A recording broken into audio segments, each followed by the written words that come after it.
you know, it's just, so the way you play a game is you decide to fall asleep and not know when you wake up.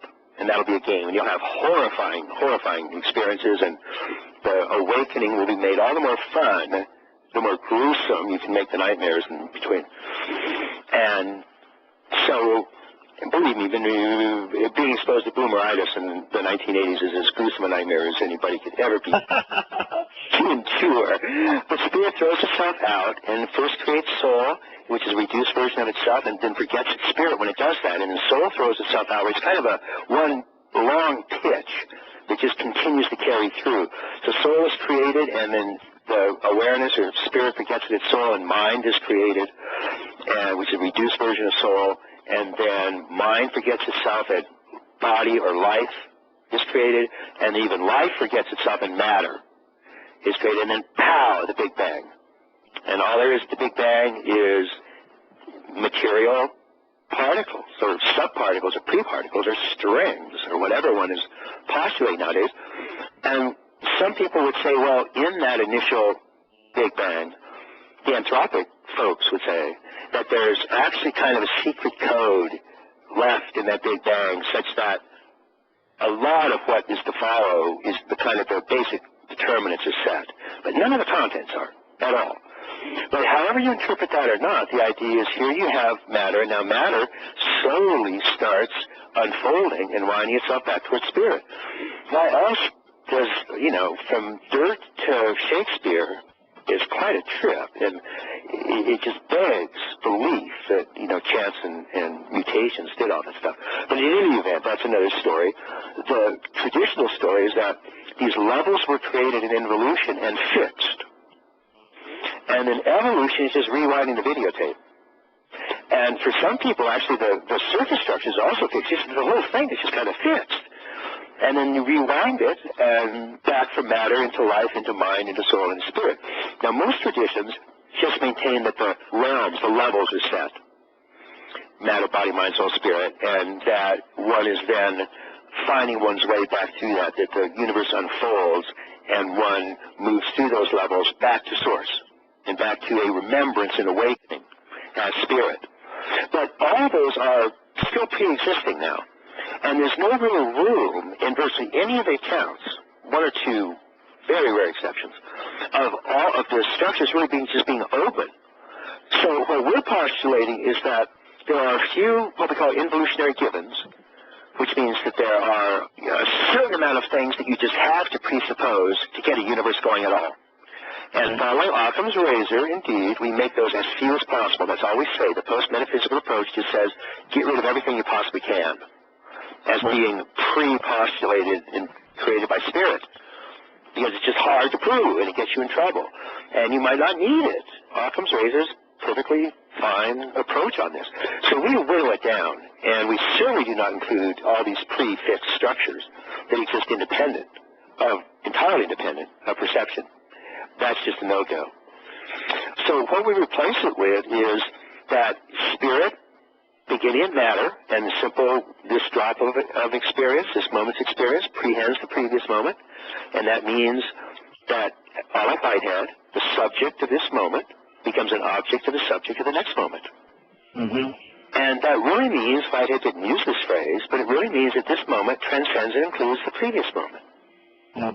And once you have that, you have holarchy, guaranteed, because you have transcend and include. So each moment has two components to it. It has an include component, which ensures continuity. This moment has to be in some way similar to the previous moment, or the universe would just fall apart. I mean, there has to be some continuity between the previous moment and this moment.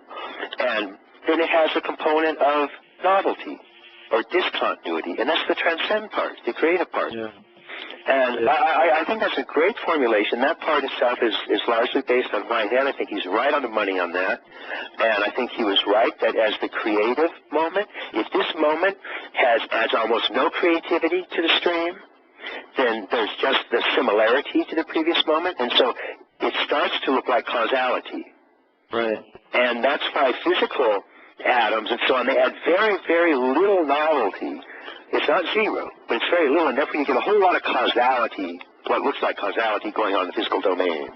Gotcha. But far from equilibrium, the novelty component increases. And so you start to get increasingly complex physical forms as life starts to emerge. And so what we're postulating is just that, is that at the edge of evolution is tetrahension, is moment to moment, drop of experience, and each drop has 4 quadrants, because we believe that's the basic structure. And so there's a tetrahension or tetraprehension, moment to moment, transcend and include. And as that continues, that novelty component, when a new structure is laid down, there is a fair amount of choice going on there. Right. And so by the time we get to humans, and the example we give right now is, let's say, well, turquoise is kind of getting laid down. It's still very thin. But let's go ahead and use indigo, which is probably well less than 1/1000th of a percent. And so people that are starting to have their cognition stably transcend turquoise doesn't mean that they're jumping to indigo. They can't, because there's nothing to jump to. It's still unformed. But you look at the previous stages that have already occurred. You look at red right now, and that's like the Grand Canyon. That's, it's been laid down so many times. The groove is so deep that everybody, in a sense, has to go through red, because it's just become such a cosmic habit, and it's been transcended and included in so many higher structures that it's just down there. It's almost as if it were predetermined. Right. And it's certainly the case that for the average human, if you're a Plotinus, for example, and you're at, let's say he's, just for sake of argument, his center of gravity was turquoise, then he's going to look at all these earlier structures and think that they're always there. Yep. Because that's what it would look like to him, and for everything that he could possibly know. And so he would simply assume, like Plato and so many other traditions, that these are just fixed levels in a great chain. Aurobindo did that too, didn't he? He did to a large degree, and that is, as much as he was developmental, he was really right on the cusp. And there are cases where he seems to really see beyond it, but in so many cases he would say, yes, during involution, it's laid down, and there are actually beings, or also there are angelic beings and all sorts of mythic beings that actually exist and are basically populating these levels of existence, these planes of existence, and that we are indeed sort of moving back through them. And then the one area that he really starts realizing something is